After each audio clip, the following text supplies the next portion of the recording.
camera menu comes with some exciting new features as well. So when we get into our camera menu, the first thing you'll see is all of the potential channels that are either being used or unoccupied at the moment. This is a new graphical interface compared to the list view, but if you are more of a list style programmer, you can come to the top right and you can go back to the way that the previous firmware was showing the camera. So it's a little more familiar, may allow you to get it up and running faster. But if not, you can come back and you can look at each icon here and see the preview play whenever you have a camera plugged in and ready to go. One of the enhancements we have on all the recorders right now is something called PoE, extended PoE. So if you are using specific cameras that we have identified as being capable of this feature, you can extend beyond the standard 328 feet that the IEEE deems for power and video over an IP network. That can be extended upwards of 250 to 300 meters.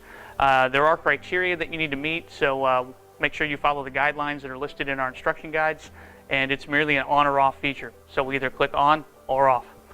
Additionally, you can see the actual PoE usage that takes place when you plug in cameras to the built-in switch. Each switch is going to have a resource bank on how much power it can produce. So this is a good way for you to make sure you're not exceeding the limits of the box if you're using too many high-powered cameras. And examples of those would be pan-tilt zoom cameras or cameras that have heaters and fans. They typically draw a higher wattage allowance, so you can't put as many on the back of the switch in unison.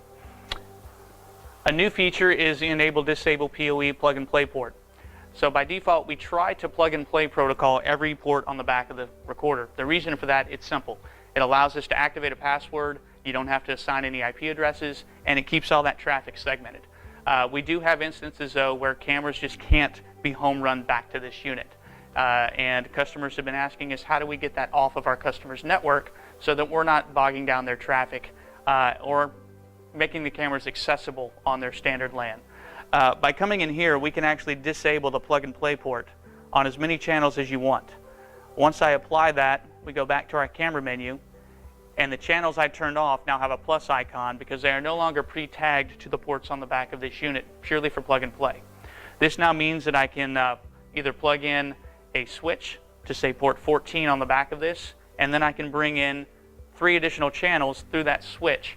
The benefit for that is it keeps them on the same subnet and separated LAN segment as the plug and play cameras. So while they may not be home run back into this recorder for plug and play, we'll still pre-address them as you hit the add button. We can activate them the same way we do for plug and play, but it allows you to have a more distributed network.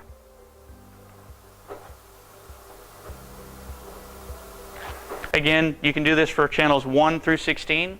The only caution we give on this is these are 10100 ports.